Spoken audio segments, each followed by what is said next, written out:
more than 8,300 glide bombs. That is the staggering number of airdropped guided bombs Russia launched against Ukraine in July alone, according to figures released by Ukraine's defense ministry, citing its general staff. It is the highest monthly total ever recorded, and it highlights a weapon that has quietly become one of Moscow's most devastating tools on the battlefield. Unlike hypersonic missiles that grab headlines, or drone swarms that dominate social media, glide bombs are now inflicting some of the heaviest destruction across Ukraine. They're cheaper than cruise missiles, far more powerful than drones, and increasingly difficult for Ukraine to stop. So, what exactly are glide bombs? Why has Russia begun using them in record numbers?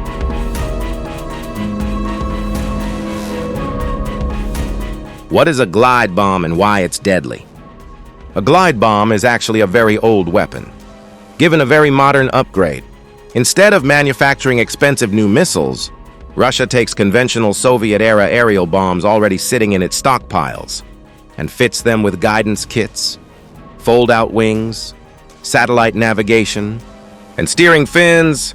These upgrade packages transform what was once a simple gravity bomb into a precision-guided weapon capable of traveling dozens of kilometers after release. Instead of flying directly over a target, Russian aircraft can release the bomb far behind the front lines. Once released, the wings deploy automatically, allowing the bomb to glide toward its destination while being guided by satellite navigation systems.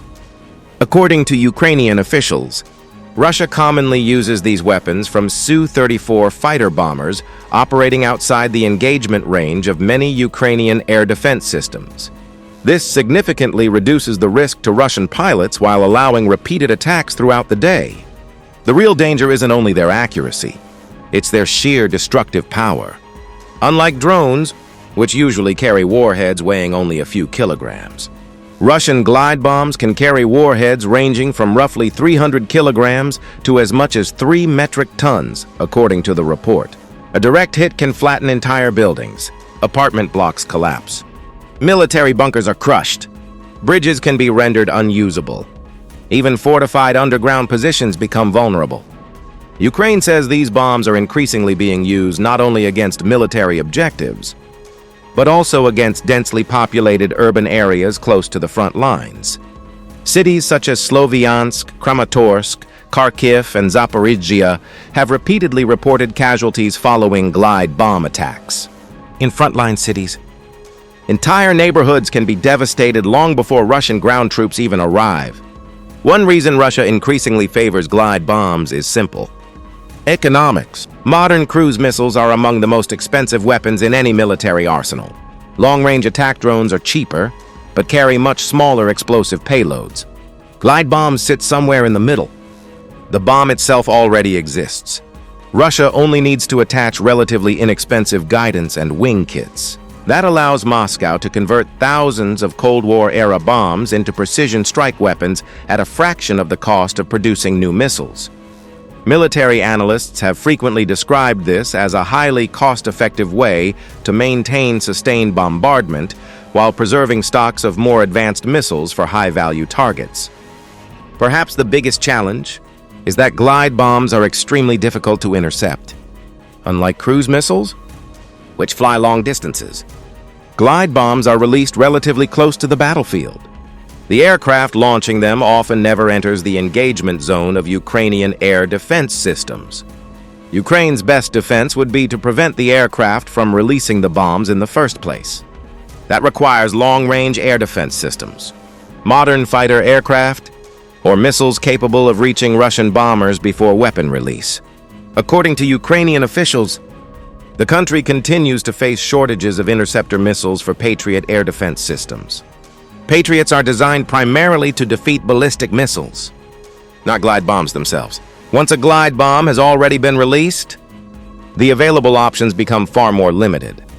Electronic warfare can sometimes interfere with satellite guidance, and Ukraine says some bombs have been diverted off course, but many still reach their intended target.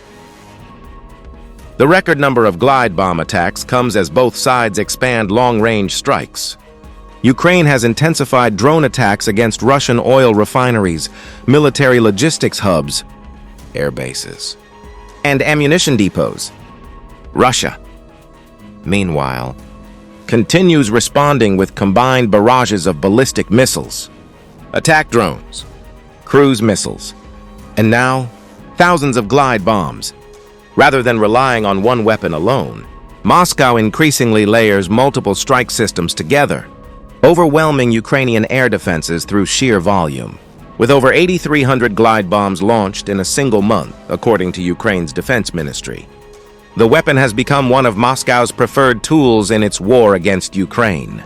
And unless Ukraine can push Russian aircraft farther away from the front or acquire additional long-range air defense capabilities, the threat posed by glide bombs is likely to remain one of the defining challenges of this conflict. Бажаю здоров'я, шановні українці. Сьогодні був довгий день, багато подій. Перше, нарада по переговорах, передусім наша координація з Америкою. Ми щодня в контактах з представниками президента Трампа. Це важливо. На зустрічі в Вашингтоні ми говорили про те, як можна створити нові обставини, щоб була реальна дипломатія. Ми стараємось все це реалізувати. Буданов, Умєров, Арахамія, Кислиця доповідали кожен по своїх елементах переговорного треку, де ми знаходимося у перемовинах і що відбувається в Москві зі ставленням до перемовин. Ми будемо готові до всіх форматів зустрічі. Розраховуємо, що зараз в серпні Вітков і Кушнер будуть активними. Триває робота із іншими партнерами, зокрема в країнах Затоки, які можуть підтримати наші дипломатичні зусилля, наші безпекові потреби. Зараз поки не публічно, без деталей, не можемо все ми озвучувати. Ми будемо вдячними нашим партнерам за результат. Друге, сьогодні